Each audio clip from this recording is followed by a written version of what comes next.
लाईटचे कंट्रोल कोणाकडे आहेत? हा जरा कमी कर, जरा हे लाईट अजून कमी कर थोडं. हां बस.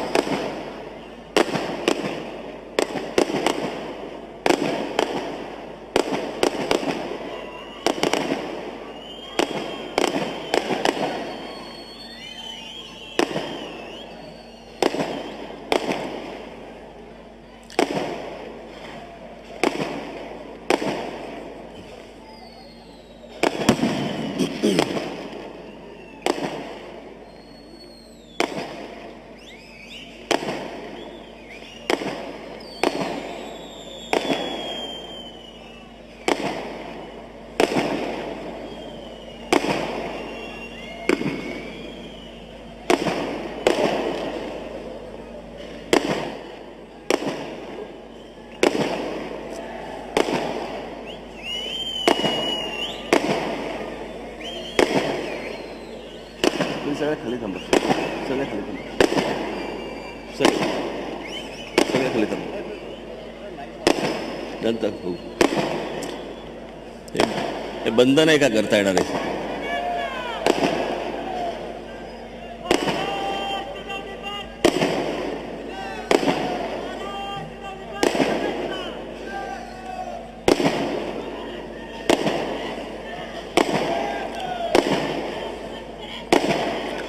खरं तर मला पुणे शहरामध्ये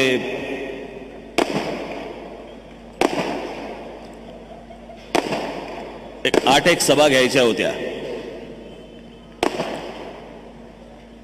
मुंबईमध्ये तितक्याच जास्ती घ्यायच्या होत्या, नाशिकमध्येही घ्यायच्या होत्या, परंतु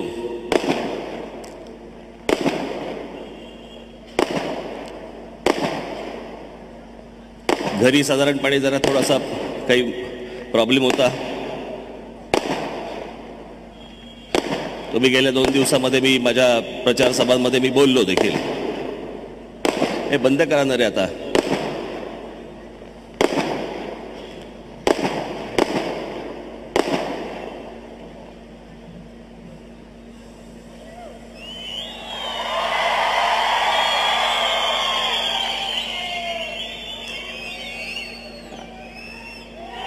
त्याच्यामुळे मला प्रचाराला यायला जरा थोडासा उशीर झाला आणि म्हणून मग पुण्यामध्ये एक, ठाण्यामध्ये एक, नाशिकमध्ये एक, अशा मला सभा घ्याव्या लागतात.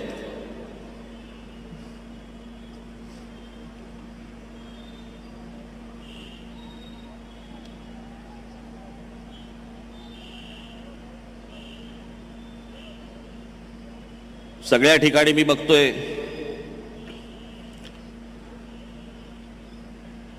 शिवसेना भारतीय जनता पक्षाच्या सभा आहेत का आखाडे आहेत तेच कळत नाही. पण सगळं कसं बरोबर ठरवून चाललंय बघा. लोकांना मूर्ख बनवायचा एक धंदा काढलाय.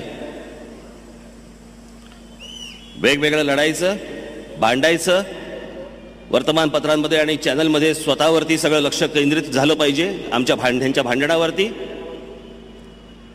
निवडणुका संपल्या की परत एकत्र यायचं. कल्याण डोंबिवलीला तेच केलं, विधानसभेलाही तेच केलं, आताही तेच करतायत.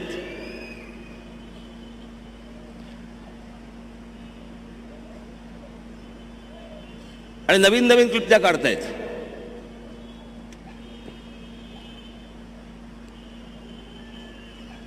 त्या दिवशीपासून आपली प्रचार सभा जेव्हापासून सुरू झाल्या मग जरा त्यांना असं वाटलं की आपल्यावरचा जरा फोकस जातोय की काय. मग नवीन काढलं. निवडणुकीच्या तोंडावरती मतदानाच्या दिवशी सामनावरती बंदी घाला. मग लगेच शिवसेनेकडनं लगेच सुरू, बघा हे कसे वागतात आमच्यावरती, आमच्याशी. परत तेच यांच्या बोलण्याचा, यांच्या भांडणाचा तुमच्याशी काहीही संबंध नाही. ना या शहरांशी संबंध आहे ना कशाशी.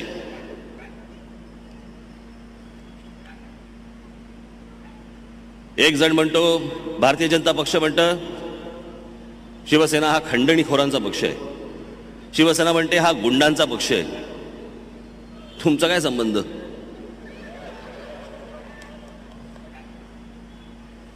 बरं, राज्यात दोघेही सत्तेत, मग पकडा ना एकमेकांना. फक्त तुम्हाला भुलवत राहायचं. या निवडणुका कशासाठी आहेत, महानगरपालिका कशासाठी असतात, तो विषय नाही. या सगळ्या विषयांवरती फक्त तुम्ही मतदान करायची. त्याच्यानंतर तुम्ही मोकळे, ते मोकळे. परत 5 वर्षांनंतर भेटू. स्वातंत्र्य मिळाल्यापासून या देशात हेच चालू आहे.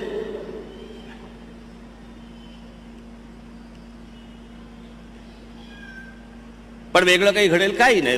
राष्ट्रवादी काँग्रेस आणि काँग्रेस जशी होती तशी आता शिवसेना आणि भारतीय जनता पक्ष आहे. याला झाकायचं आणि याला काढायचा. ते जे वागायचे तेच हे वागतायत.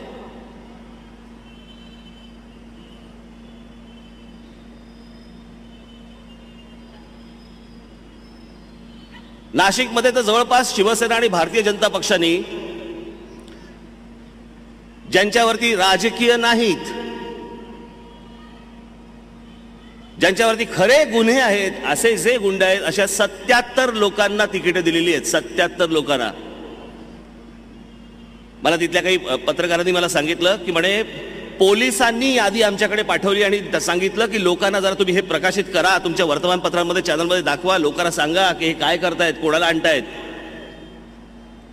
उद्या जर अशा प्रकारची लोक जर समजा निवडून आली तर या शहरांचं काय होणार.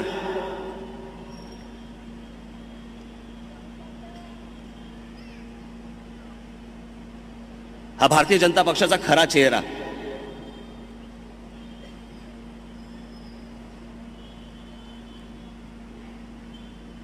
त्यांचे उमेदवार निवडताना भारतीय जनता पक्षातले जे कोणी लोक आहेत त्यांना विचारलं गेलं नाही. कोणतरी एक पुण्यामधला बिल्डर ठरवणार की कोणाला तिकीट द्यायची आणि कोणाला काय करायचं ते.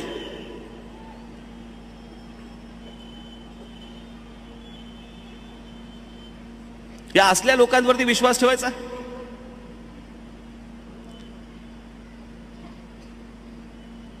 मग राष्ट्रवादी काँग्रेस आणि काँग्रेस काय वेगळे होते.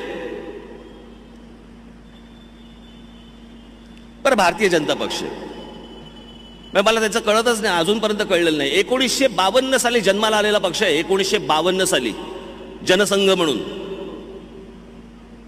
मग 1980 साली नामांतर झालं, मग त्याचं भारतीय जनता पक्ष झालं. 1952 ते 2017 अजूनही या पक्षाला उमेदवार सापडत नाहीत. ह्यांच्याकडे उमेदवारच नाही, दुसऱ्यांकडनं घेतात. मी परवा म्हटलं ना, ह्यांना मुलं होत नाही, दुसऱ्यांच्या घरात बघत राहतात. तुमचं देता का फोर फिरवायला मला. दुसऱ्यांचीच पोरं फिरवतायत. अरे एवढी आवड असेल तर स्वतःची काढा ना. स्वतःत हिंमत नाही. जे वर्षानुवर्षाचे निष्ठावंत त्यांच्या बरोबरचे होते त्यांना तिकीट नाहीत.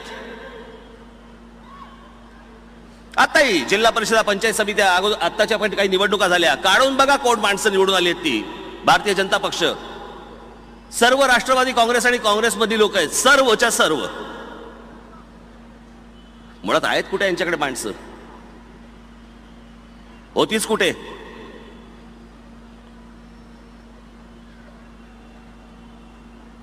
दोन 2014ची परिस्थिती आज नाहीये. आता त्याच भारतीय जनता पक्षाचा आलेख खाली खाली खाली खाली खाली खाली यायला लागलाय.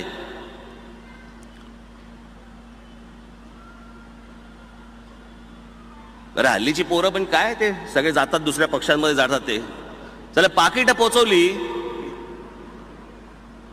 एक एक माणूस फोडण्यासाठी म्हणून भारतीय जनता पक्षाकडे 50-50 लाख रुपये, 1-1 कोटी रुपये,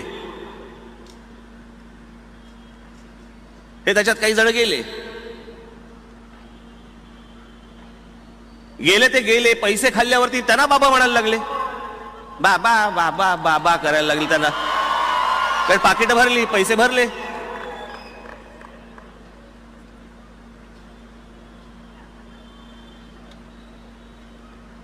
हे जे आता भांडतायत ह्यांच्याकडे दुसरं काम दाखवायला काही नसल्यामुळे हे फक्त भांडतायत. हे फक्त भांडून दाखवतायत. शिवसेना म्हणते आम्ही पाठिंबा काढून घेऊ. वाट कसली बघताय. मी काल म्हटलं ना ते छत्रपती आपल्या शिवाजी महाराजांचं समुद्रामध्ये पुतळा उभा करण्याचं, त्याशी नरेंद्र मोदी गेले होते, जलपूजन.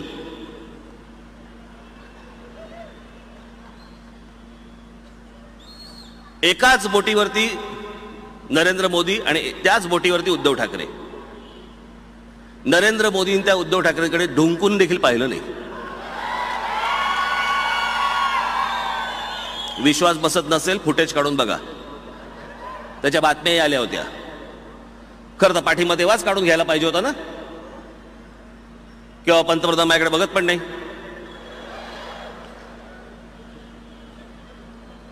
अजून कोणत्या अपमानासाठी थांबलायत याचं कारण ती गोष्ट सोडवत नाहीये. सत्ता पैसा ही जी गोष्ट आहे ना, ती सोडवत नसल्यामुळे हे अजून एकत्र आहेत.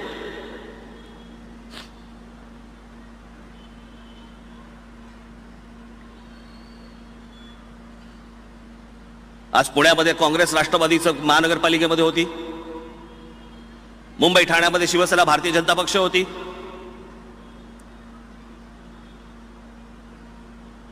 नाशिक महानगरपालिकेमध्ये महाराष्ट्र नवनिर्माण सेना होती. या चारही महानगरपालिका जर समजा आता आपण काढल्या, मी आज हा जो स्क्रीन लावलाय तो त्याच्यासाठीच लावलाय.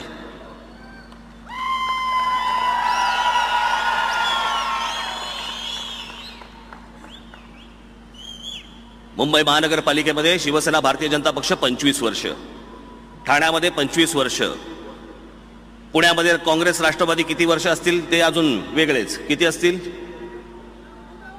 15 वर्ष. कोणती कामं दाखवत आहेत, कोणती कामं केली? आणि आम्ही नागरिक म्हणून विचारत देखील नाही आहोत की ज्या वेळेला हे मतदानासाठी म्हणून येतात त्यावेळेला आपण विचारत देखील नाही आहोत हे ना की कोणती कामं केली तुम्ही. 15-15 वर्ष कशाला म्हणतात, 25-25 वर्ष कशाला म्हणतात? इतकी वर्ष हातामध्ये सत्ता दिल्यानंतर देखील तुमच्याकडनं कोणत्याही प्रकारची जर कामं होणार नसतील तरीही जर समजा तुम्ही मतदान हे ना करणार असाल, कशासाठी निवडणुका लढवायच्या?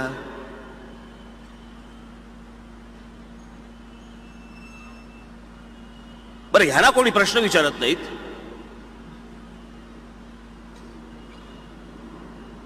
यांच्या टेलिव्हिजनवरती मुलाखती सुरू आहेत, यांची भाषणं सुरू आहेत. कोणी सांगायला तयार नाही की आम्ही या शहरांसाठी काय केलं, आम्ही या शहरामध्ये काय करतो आहोत, काय करणार आहोत. काही नाहीत. 25 वर्ष झाल्यानंतर देखील सांगतायत की आम्ही हे करणार आहोत. अरे गधड्यांनो, मग 25 वर्ष काय केलं? गोट्या खेळलात?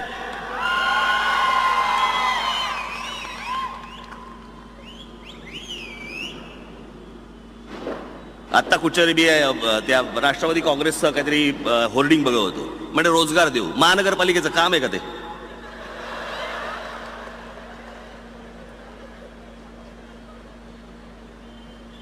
चांगले फुटपाथ देऊ, मैदानं देऊ, बागा देऊ, चांगले रस्ते देऊ, 24 तास पाणी देऊ, हे सांगू शकतो महानगरपालिका म्हणून. रोजगार काय देऊ?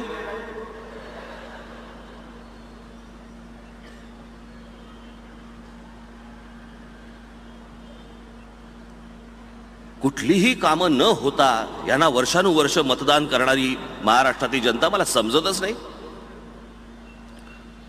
यांना प्रश्न विचारले जात नाहीत आणि राज ठाकरेला प्रश्न विचारले जातात की काय केलं नाशिकमध्ये. आता नाशिकमध्ये काम दिसायला लागलं, आता नाही कोण विचारत. महाराष्ट्राचा विकास आराखडा मी जाहीर करीन म्हणून मी ज्याला सांगितलं होतं, आपल्या पहिल्या सभेमध्ये सांगितलं होतं, कुठेही महाराष्ट्रात गेलं की पत्रकार परिषदेमध्ये पत्रकार मला विचारायचे काय त्या ब्ल्यूप्रिंटचं काय झालं, आणि खोचक असं टोक काढून प्रश्न, काय त्या ब्ल्यूप्रिंटचं काय झालं? ब्ल्यूप्रिंट दिसत नाही, अजूनपर्यंत तयार नाही. ज्या दिवशी जाहीर केली आजपर्यंत कोणी मला विचारलं नाही की त्याच्यात काय आहे. पण हेच समजा लोक हेच यांना प्रश्न नाही विचारत की इतकी वर्ष तुम्ही गेला, तुम्ही राज्य केलं, काय दिलं, काय केलं.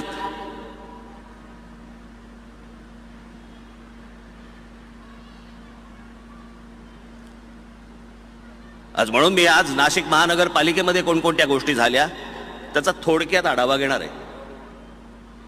पुणे शहरामध्ये माझ्या नगरसेवकांनी काय काय केलं त्याचा एक थोडक्यात आढावा घेणार आहे.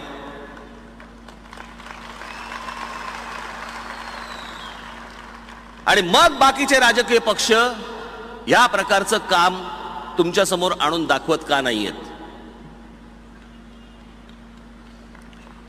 हा माझा पुण्यातल्या सर्व नागरिकांना माझा प्रश्न आहे की हे तुम्ही त्यांना विचारत का नाहीयेत की तुम्ही काय केलं?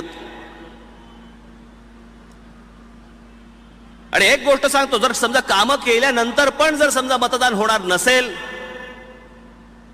कोणी कामं करणार नाहीत, निवडणुकीच्या तोंडावर फक्त पैसे वाटतील आणि मतं घेतील, जे वर्षानुवर्ष चाललंय तेच होईल. जे करणारे काम करणारे लोक आहेत यांना देखील तुम्ही बिघडवाल.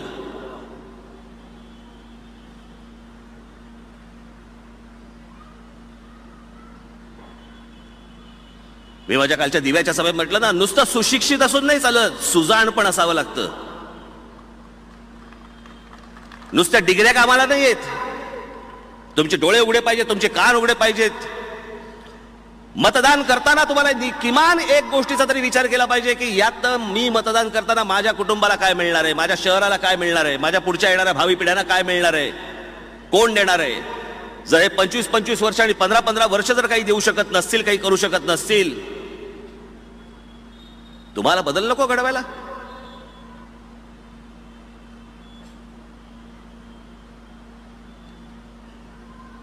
माझ्या हातामध्ये ज्यावेळेला नाशिक महानगरपालिका ज्यावेळेला आली, ती नाशिक महानगरपालिका आली त्यावेळेला मी त्याच्या अगोदरच्या सभेमध्ये, सत्ता यायच्या अगोदर मी सभेमध्ये सांगितलं होतं की याच नाशिक शहरामध्ये जर राज ठाकरेकडनं असं काही काम झालं नाही की जे इतर कुठच्याही शहरात नाही, असं जर कुठचंही काम झालं नाही, राज ठाकरे परत तुमच्यासमोर मतं मागायला येणार नाही. मला गरज पण नाही या गोष्टींची.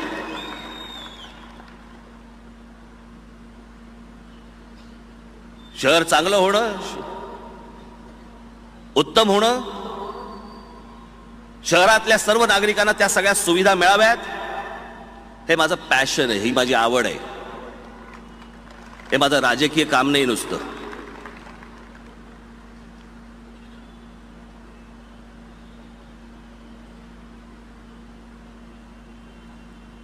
या नजरेतून मी शहर पाहत असतो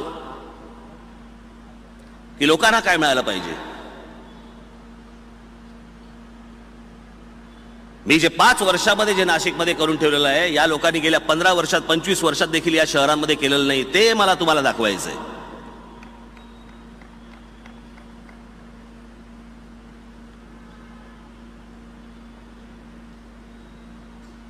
नाशिकमधले रस्ते बघा. मध्यंतरीची तुम्हाला गोष्ट सांगतो, सगळीकडेच पाऊस पडला. पाऊस पडल्यानंतर नाशिकच्या पत्रकारांना मुंबईतनं चॅनलच्या ऑफिसमधनं त्यांच्या लोकांचे फोन गेले की आम्ही पुण्यातल्या रस्त्यांचे खड्डे दाखवले, मुंबईच्या रस्त्यातले खड्डे दाखवले, ठाण्यातल्या रस्त्यातले खड्डे दाखवले, आम्ही इतर शहरातले खड्ड्याचे रस्ते दाखवले, नाशिकच्या रस्त्यातल्या खड्ड्यांचं फुटेज पाठवा. नाशिकच्या पत्रकारांनी त्यांना कळवलं, नाशिकच्या रस्त्यावरती खड्डे नाहीत, फुटेज पाठवू शकत नाही. त्याच्यावरती कार्यालयात त्यांना विचारलं म्हणे की खड्डे नाहीत म्हणजे काय? काय बघा प्रश्न आहे, इथे खड्डे आहेत, तिथे कसे नाही खड्डे? त्यांनी सांगितलं तुम्हाला जर विश्वास नसेल तर तुम्ही तुमची मुंबईवरनं टीम पाठवा, जर समजा खड्डे दिसले तर त्याचं फुटेज घ्या आणि घेऊन जा. हे मला तिथल्या पत्रकारांनी, नाशिकमधल्या पत्रकारांनी सांगितलेली गोष्ट सांगतोय. कदाचित तुमचाही विश्वास बसणार नाही. आणि म्हणून मी तुमच्यासमोर काही गोष्टी आज आपल्याला दाखवायला आणल्यात. अगदी थोडक्यात, मी सगळ्याच गोष्टी काय दाखवू शकत नाही कारण त्या स्लाइड्स झाल्या असत्या, जवळपास 2-3 हजार स्लाइड झाल्या असत्या. म्हणून मी अगदी थोडक्यात तुम्हाला म्हणून मी दाखवायला आज इथे आलोय. हे नाशिकमधले रस्ते तुम्हाला दिसतंय. 5 वर्षामध्ये आपण 510 किलोमीटरचे रस्ते आपण नाशिक शहरामध्ये उभे केले. त्याच्यामध्ये नवीन रस्ते, रिसर्फेसिंग केलेले रस्ते, असे 510 किलोमीटरचे रस्ते. 510 किलोमीटरचे रस्ते म्हणजे किती झाले तर साधारणपणे मुंबई ते गोवा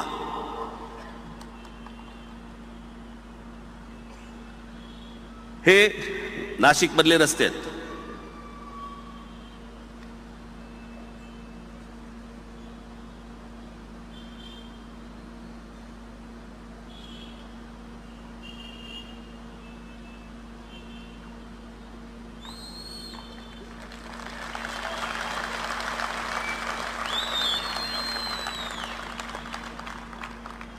हे गोदावरी नदीवरती जे बांधलेले ब्रिज आहेत किंवा तिकडे केलेला जो घाट आहे,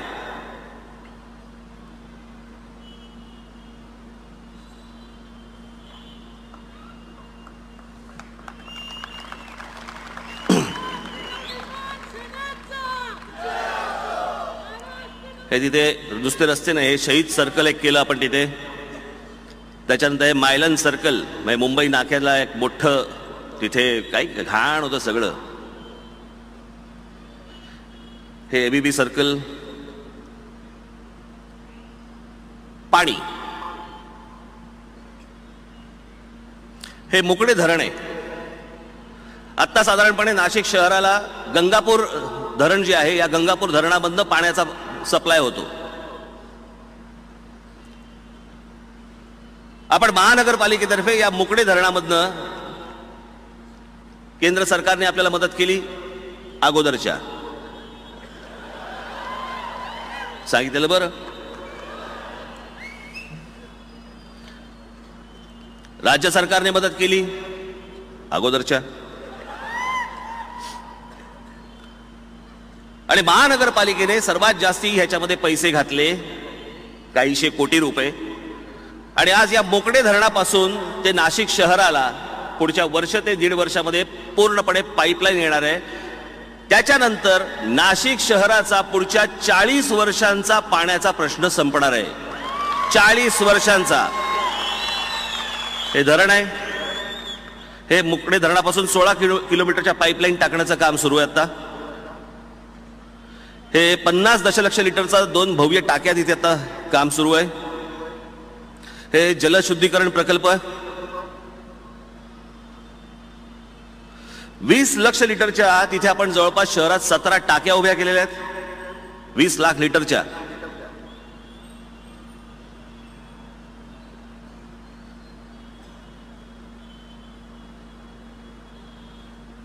हे मलजल प्रक्रिया केंद्र.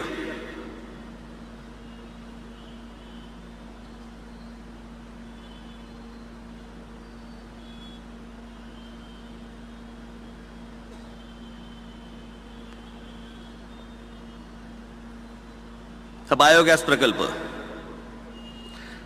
घनकचरा व्यवस्थापन, डम्पिंग ग्राउंड. बातम्या आपण बघत असतो, श्वसनाचा आम्हाला त्रास होतो, आमच्याकडे नुसता धूर लागलेला असतो, डम्पिंग ग्राउंडमध्ये घाणेरडे वास येतात. हीच गोष्ट नाशिकमध्ये पण होती. पण त्या नाशिकचं संपूर्णपणे आपण त्या डम्पिंग ग्राउंडचं परिवर्तन आपण एका खत प्रकल्पात केलं, मोठ्या एका खत प्रकल्पामध्ये केलं, ज्या खत प्रकल्पातनं नाशिकच्या आजूबाजूचे सर्व शेतकरी तिथनं खत घेऊन जातात. हे घनकचरा व्यवस्थापनाची ही सगळी जागा. कचरा उचलणाऱ्या ज्या गाड्या आहेत त्या आत्ता आपण नव्याने 200 गाड्या आणल्या. त्या जीपीएस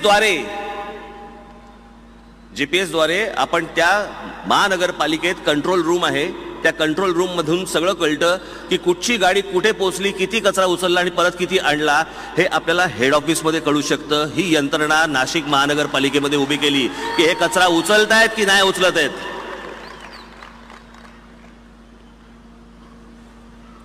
हे ते मॉनिटर रूम, हे सगळ्या तुम्हाला स्क्रीनवरती जे दिसत आहेत लाल रंगाच्या, या सगळ्या गाड्या आहेत. हे घनकचरा, त्याचं वर्गीकरण, हे खत प्रकल्पामध्ये त्याचं झालेलं रूपांतर, आणि घनकचऱ्यापासून खत निर्मिती. आपण जर नाशिकला आलात तर त्याचा साधारणपणे तुम्हाला आवाका दिसेल की ते केवढं आहे. हे 5 वर्षात केलेली गोष्ट आहे. लहान मुलांना शिकण्यासाठी म्हणून, ट्रॅफिकचे धडे मिळण्यासाठी म्हणून चिल्ड्रन्स ट्रॅफिक पार्क केलं की लहान मुलांना त्याचे धडे मिळावेत. आणि म्हणून ते जवळपास 5 ते 6 एकराच्या प्रदेशामध्ये नाशिक शहरामध्ये आपण हे चिल्ड्रन्स ट्रॅफिक पार्क उभं केलेलं आहे. रोज तिथे आज शेकड्याने हजारांनी मुलं तिकडे जातात. तिथे त्यांना प्रशिक्षण पण दिलं जातं आणि रस्त्यावर कसं चालायचं, कशी गाडी चालवायची, काय करायचं याचं संपूर्ण शिक्षण तिथे दिलं जातं लहान मुलांना. तिथे अनेक शाळांच्या तिथे ट्रिप येतात. हे चिल्ड्रन ट्रॅफिक एज्युकेशन पार्क आहे.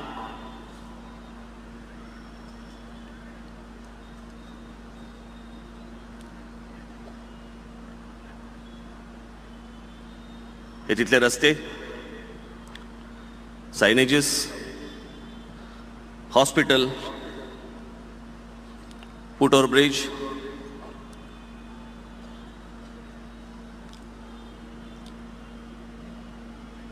मी पुढे येतो, एक एक एक गोष्टी सांगतो तुम्हाला मी.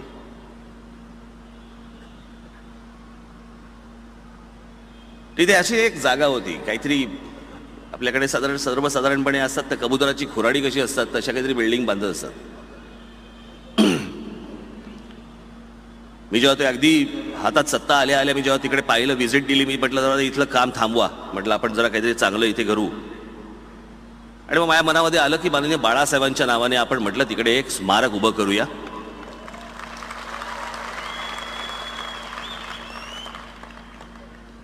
मला त्या वादात नाही जायचंय की पहिलं स्मारक मी केलं का पहिलं स्मारक त्यांनी केलं. मला जे मनाला वाटलं ते मी केलं.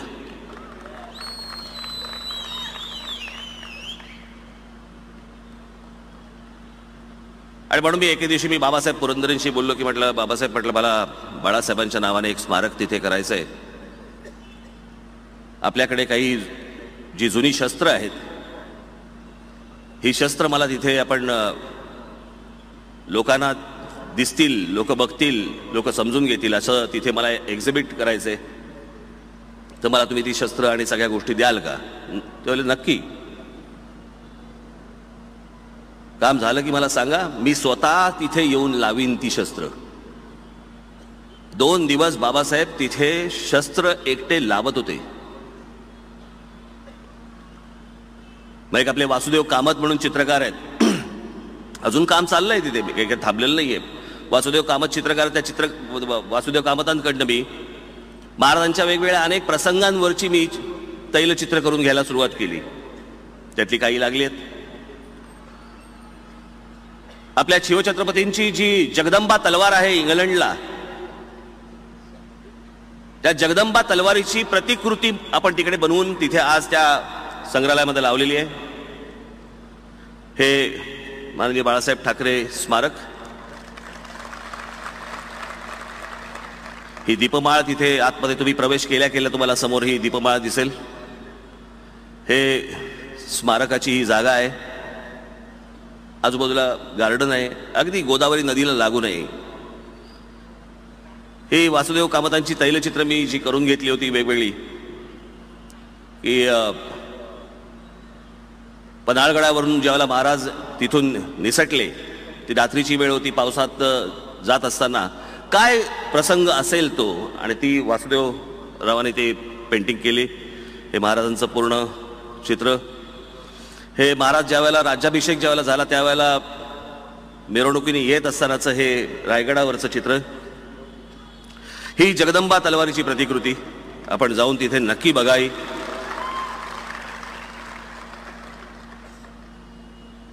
हे अशा प्रकारची तिथे शस्त्र लागलेली आहेत.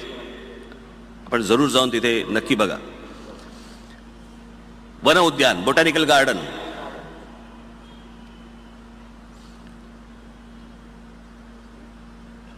जवळपास 10 ते 11 वर्षापूर्वीची गोष्ट असेल, 10 ते 11 वर्षापूर्वीची. मी एके दिवशी नाशिकमध्ये असताना तिथे एक आयुक्त होत्या, विनीता सिंघल नावाच्या. आणि मला एके दिवशी त्यांनी मला सांगितलं की इथे एक नाशिक शहरामध्येच वन खात्याची एक जमीन आहे, बोटॅनिकल गार्डन आहे, कोणी तिथे जात नाही, सगळं काय तिथे अगदी सगळं ओस पडलेलं आहे. आणि काही नाहीच आहे, फक्त नुसतं आपलं जंगल नुसतं वाढले आहेत, झाडं वाढली आहेत, बाकी काही तिकडे कोणाचं लक्ष नाही आहे, काही नाही आहे. आम्ही एके दिवशी सकाळी ते पाहायला गेलो. तेव्हापासून माझ्या मनात चालू होतं की ह्याचं काहीतरी आपल्याला चांगलं करता येईल, जे इथल्या जनतेसाठी म्हणून आपल्याला देता येईल. विचार करता करता माझ्या मनामध्ये ते सगळं चित्र ज्यावेळेला उभं राहिलं, आणि त्याच्यानंतर मी रतन टाटा साहेबांशी मी बोललो. त्यांना एक प्रेझेंटेशन दिलं आणि टाटा साहेबांना मी सांगितलं की म्हटलं मला अशा अशा प्रकारचं एक तिथे बोटॅनिकल गार्डन आहे, मला ते जरा चांगलं करायचं आहे, आपण मला अर्थसहाय्य कराल का, आपण मला मदत कराल का? ते बोलले नक्की. त्यांनी सगळं पाहिलं आणि ते खुश झाले. टाटा सन्स कंपनी या कंपनीचं 3 कोटी रुपयाचं बजेट होतं, फक्त 3 कोटी रुपयांचं बोटॅनिकल गार्डनचं बजेट होतं. आजपर्यंत टाटा सन्स कंपनीने जवळपास 14 कोटी रुपये त्या गार्डनवरती खर्च केलेले आहेत, त्या बोटॅनिकल गार्डनवरती. हे बोटॅनिकल गार्डनचं गेट आहे. हे तुम्ही आतमध्ये गेलात की तिकडे संपूर्ण त्याची माहिती आहे. हे हत्तींचं तिथे अभयारण्य केलेलं आहे, जिथे आशियातले हत्ती कसे असतात, आफ्रिकेतले हत्ती कसे असतात, लहान मुलं खूप एन्जॉय करतात. ते त्यांचे ते संपूर्ण डोळे बिळे मिटत असतात, सोंडबीड हलत असते, सगळ्या गोष्टी असतात. हे प्रत्येक तिथली जी झाडं आहेत ती झाडं कुठची आहेत, काय काय आहेत. हे तिथे एक आपण लेझर शो केलेला आहे. हा जो लेझर शो केलेला आहे तिथे झाडं तुमच्याशी बोलतात. आणि हा भारतामधला एकमेव अशा प्रकारचा लेझर शो आहे की जिकडे त्याच्यातनं लहान मुलांपासून सर्वांना तिथे शिक्षण मिळतं की झाडं मारली नाही पाहिजे, झाडं वाचवली पाहिजेत. आणि त्याचं हे गेट आहे, त्या आतमध्ये गेल्यानंतर ही ती लेझर शो आहे. ही सगळी ती झाडं तुम्हाला जे दिसत आहेत 3, त्यातला एक नातू आहे, एक त्याची आई आहे आणि त्या आईचे वडील आहेत. असं तिघांमधल्या संभाषणाचा 20 मिनिटाची ती कार्यक्रम आहे. तो इथे बसून तुम्ही तो हा अख्खा लेझर शो बघू शकता. हे त्याचं संध्याकाळची ते जे गेट आहे त्याचं रूपांतर या सगळ्या लाईटमध्ये होतं आणि रात्रीचं हे गेट तुम्हाला आज जाताना असं दिसतं. हे गोदा पार्क, गोदावरी नदीला लागून हे पार्क आपण उभं केलं. मी एके दिवशी मुकेश अंबानी रिलायन्सचे त्यांच्याशी मी बोललो. त्यांना सांगितलं, म्हटलं असं असं आपल्याला एक पार्क करायचं आहे, गोदा पार्क, गोदावरी नदीला लागून. त्यांना प्रेझेंटेशन दिलं. मुकेश अंबानी मला सांगितलं की चला सुरू करू. सुरू केलं, झालं, सगळं झालं. आता उद्घाटन मध्यंतरी त्याचं करणार आणि गोदावरी नदीला आला पूर आणि त्या पुरामध्ये बरंच काही नुकसान झालं तिथे. आता डागडुजी वगैरे सगळी सुरू आहे तिथे, ती होईल. ती आता परत पूर्ववत सगळ्या गोष्टी होतील.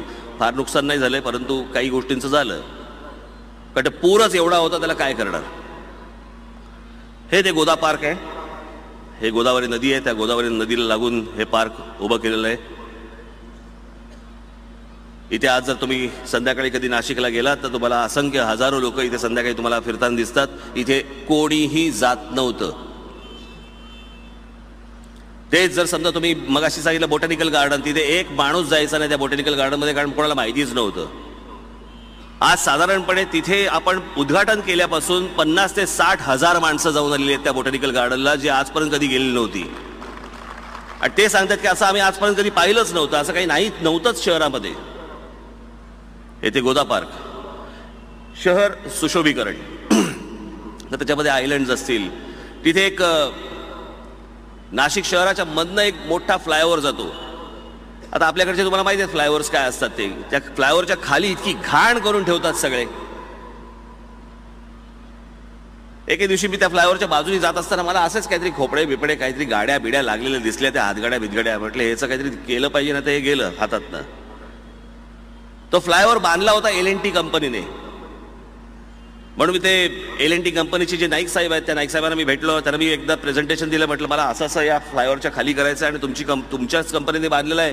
तुम्ही जर समजा ह्याच्या खाली केलं तर मला आवडेल.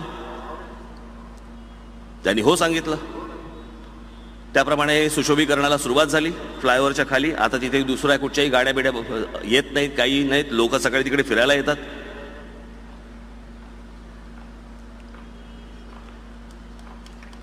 हे सर्कल्स आहेत तिथली, सुशोभित सर्कल्स.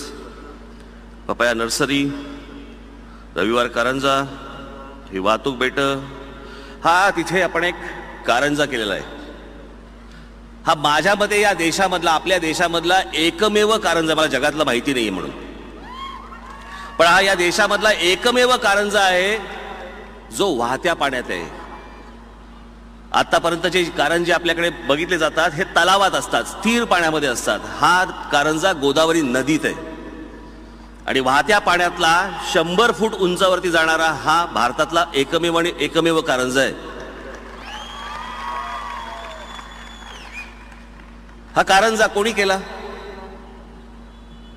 तुम्हाला दाखवतो, एक मिनिट. हे वॉटर कर्टन, एक तिकडे अहिल्याबाई होळकरांचा नावाने एक ब्रिज आहे त्या गोदावरी नदीवरती. त्या संपूर्ण गोदावरी नदीच्या वरती असलेल्या ब्रिजला, अख्खा ब्रिज वरती आपण वॉटर कर्टन टाकलेला आहे. संध्याकाळी एकदा येऊन बघा तुम्ही, तिकडे संपूर्ण वरून त्या फ्लायओव्हरवरनं, त्या ब्रिजवरनं पाणी पडत असतं. अप्रतिम संध्याकाळचं दिसतं. असा एकही अशा प्रकारचा ब्रिज आपल्याकडे देशात नाही. संध्याकाळी अनेक लोक तिकडे येतात, अनेक माता भगिनी येतात, आपल्या मुलांना घेऊन येतात, दाखवायला येतात. वरून असा दिसतो.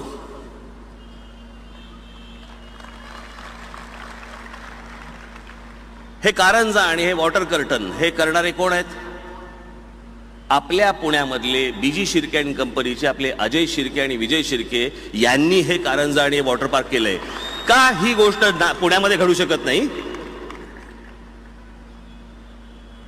मी इथले आपले जे माझे मित्र आहेत ते, मी म्हणून त्यांना विनंती केली. विनंती केल्यावर त्यांनी ते नाशिकमध्ये केलं. का पुण्यात का नाही आजपर्यंत त्यांना विनंती झाली?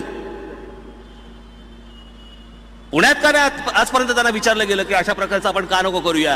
लोकांना काही विरंगुळा, लोकांना काही डोळ्याला समाधान काही नाही. एका वर्षात आपण स्मार्ट नाशिक ऍप केला होता. त्याच्यामध्ये जवळपास 1850 समस्यांचं आपण निवारण केलं. आता आपण काही अनेक काही गोष्टी केल्या ज्या आता पुढे येतील. काय केलं? एक फॉर्मॅट बनवलेला आहे. फॉर्मॅट, ज्याला कोणाला इमारत बांधायची आहे, महानगरपालिकेने एक फॉर्मॅट बनवला आहे. तुमचं जे प्रपोजल असेल तुम्ही ते मेल करा महानगरपालिकेला. त्या सगळ्या फॉर्मॅटमध्ये जे बसेल तुम्हाला घरी परवानगी येईल. तुम्हाला महानगरपालिकेत कोणाचंही थोबाड पाहायची गरज नाही.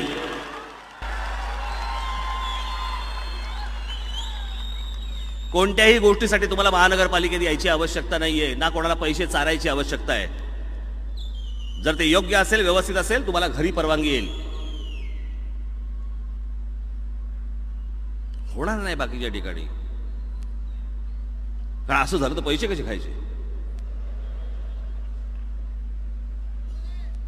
गेल्या 5 वर्षामध्ये नाशिक महानगरपालिकेवरती एक भ्रष्टाचाराचा आरोप झालेला नाहीये. एक आणि ते मी होऊ दिलं नाही म्हणून काही लोक सोडून गेले.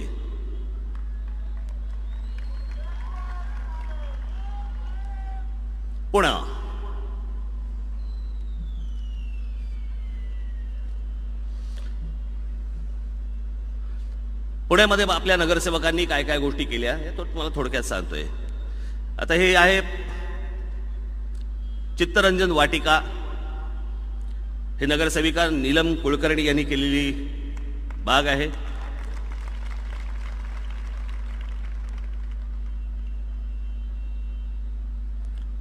त्याच्यानंतर आपल्या वसंत मोरेने केलेला बायोगॅस प्रकल्प आहे.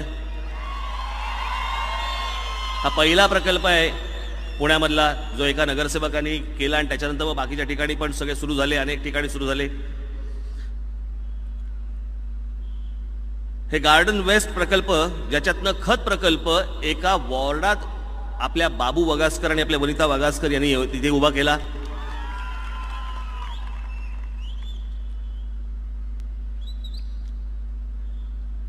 हा खत प्रकल्प. हा लाल महाल बांधला नाही. तुम्हाला वाटत ते पण घुसवलं की काय लाल महाल? पण त्या लाल महालाचं आता जो आहे त्याचं संपूर्ण सुशोभीकरण आता चालू आहे. आपले बाळा शेडगे नगरसेवक आहेत, त्यांनी हे सगळं सुशोभीकरण लाल महालाचं करायला सुरुवात केलेली आहे. काही दिवसातच तुम्हाला ते उत्तम दिसेल. ही आपल्या किशोर शिंदेने केलेली अभ्यासिका आहे. हे आपले बाबू आणि वनिता वागासकरांनी केलेलं हे वागासकर उद्यान आहे. अनुसयाबाई खिलारे यांच्या नावाने अनिल राणे यांनी मॉडेल स्कूल केलंय. ते हे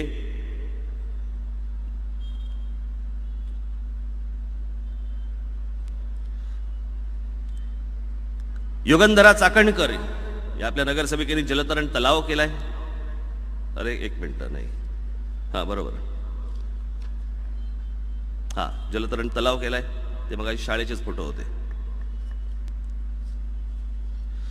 आमच्या किशोर शिंदेने काही ठिकाणी, हे मी तुम्हाला थोडक्यात दाखवतोय, अशा अनेक ठिकाणी आपल्या नगरसेवकांनी अनेक कामं केलेली आहेत. हे किशोर शिंदेने केलेले फुटपाथ आहेत,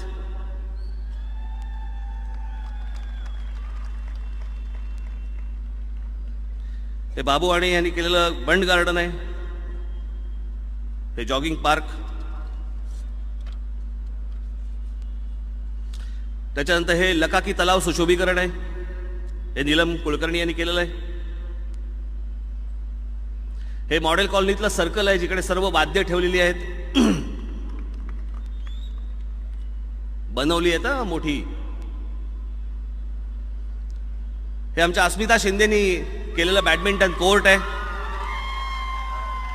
आंतरराष्ट्रीय दर्जाचं बॅडमिंटन कोर्ट मी खेळलोय तिथे. थोडक्यात हे पण सांगून टाकलं मला खेळता येतं.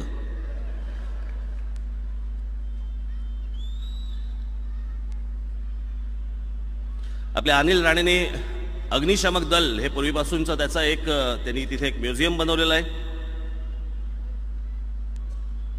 जुन्या गाड्या कशा होत्या, काय होत्या. हे आमच्या पुष्पाताई करोजी यांनी भीमसेन जोशी उद्यान तिथे बनवलेलं आहे. हे आमच्या वसंत मोरेने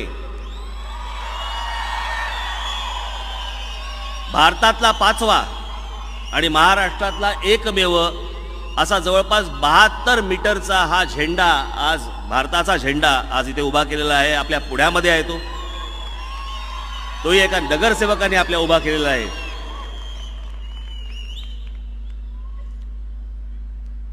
वसंत माझ्याकडे, वसंत कुठे गेला? ते तुझ्या त्या फुलराणीचे फोटो नाही सापडले मला. त्याने तिकडे एक छान लहान मुलांसाठी एक आगगाडी केली फुलराणी नावाची. म्हणजे हा एकमेव नगरसेवक आहे जो महानगरपालिकेला वर्षाला 30 लाख रुपये देतो.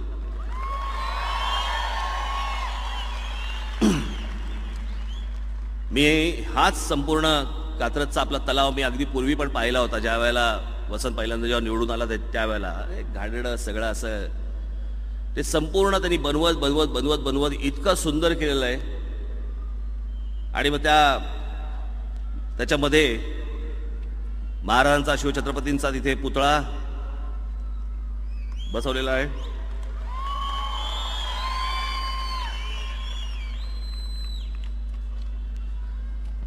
हे तुम्हाला थोडक्यात माझं सांगणं होतं. हीच गोष्ट बाकीचे राजकीय पक्ष का नाही दाखवत आहेत? जर कामं केली असतील तर तुम्ही दाखवा, लोकांसमोर या. कोणत्याही प्रकारची कामं न दाखवता तुम्ही परत लोकांसमोर निर्लज्जासारखे जर समजा मतं मागायला जाणार असाल आणि नागरिक देखील जर समजा त्या लोकांना मतदान करणार असतील या सगळ्या गोष्टींचा विचार न करता, तर मला असं वाटतं तुमची शहरं तुम्हाला लख लाभोत. त्या शहरांचं काय होणार आहे, पुढच्या येणाऱ्या भावी पिढ्यांचं काय होणार आहे, मला कल्पना नाही. कोणालाच कल्पना नाही या गोष्टींची. निवडणुकीच्या तोंडावरती वारेमाप फक्त शब्द देत बसायचे की आम्ही हे करू, आम्ही ते करू, आम्ही ते करू. आज मी तुम्हाला सांगतो, हे पुढं शहर माझ्या हातात देऊन बघा. हा संपूर्ण मुळा मुठायचा परिसर जो आहे, हा संपूर्ण काठ आंतरराष्ट्रीय दर्जाचा नाही बनवून दाखवला तर मला सांगा तुम्ही.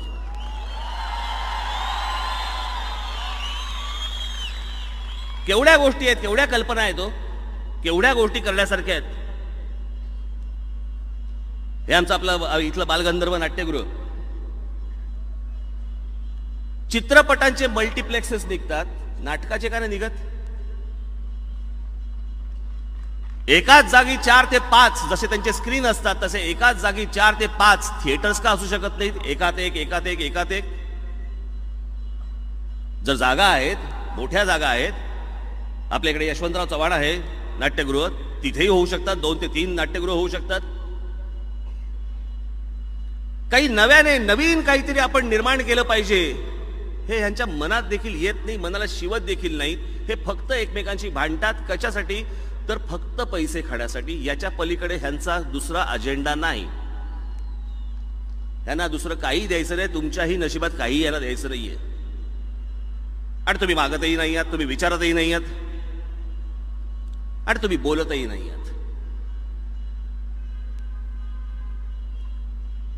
ही कोणती लोकशाही आहे मला कळलेलीच नाही आजपर्यंत, की ज्या लोकशाहीमध्ये समाज, नागरिक हे प्रश्नच विचारायचे बंद झालेले आहेत. पूर्ण पान जाहिराती टाकून द्यायच्या, बस नुसतं तुमच्या समोर येऊन फक्त पैशाचा फक्त भपका दाखवायचा, त्याने आमचे सगळे मतदार भुलून जाणार, या सगळ्या लोकांना मतदान होणार, मग भोगा. मी काल म्हटलं ना, मग याच लोकांना जर समजा सत्तेवरती आणायचं असेल, नंतर कंप्लेंट करायची नाही, तक्रार करायची नाही की आम्हाला चालायला फुटपाथ मिळत नाहीत, आमच्या मुलांना शाळा मिळत नाहीत, आमच्याकडे चांगलं हॉस्पिटल नाही, आम्हाला उत्तम काही गार्डन्स मिळत नाहीत, आमच्या मुलांना खेळायला मैदान मिळत नाही. तक्रार नाही करायची. मग इतकी वर्ष हातात सत्ता देऊन देखील हे काही करणार नसतील आणि एक राज ठाकरे तुम्हाला जर हमी देत असेल, वचन देत असेल की हे मी तुम्हाला करून दाखवीन या शहरात, तर बदल हा तुम्हाला घडवावाच लागेल. तो बदल घडवणं हे तुमच्या हातात आहे. तो जर बदल घडवला तर या शहराच्या काहीतरी नशिबामध्ये बदल घडेल. अनेक गोष्टींचे प्रयोग करून बघता, हा एक प्रयोग करून बघा. जे मी नाशिकसाठी बोललो होतो, मी नाशिकमध्ये ज्या वेळेला बोललो पण नव्हतो अशा गोष्टी मी नाशिकमध्ये केलेल्या आहेत, ज्या मी जाहीर सभेमध्ये देखील बोललो नव्हतो, त्या देखील उभ्या करून दाखवलेल्या आहेत. जर माझ्याकडनं हे 5 वर्षात घडू शकतं तर विचार करा, ह्यांना जेवढी वर्ष दिली तेवढ्या वर्षामध्ये काय काय घडू शकतं, काय काय होऊ शकतं, कुठेही शहरं जाऊ शकतात. आणि म्हणून मी आपल्याला सगळ्यांना एक विनंती करण्यासाठी आज आपल्या समोर इथे आलेलो आहे की येत्या 21 तारखेला ही संधी वारंवार येणार नाही. परत 5 वर्ष,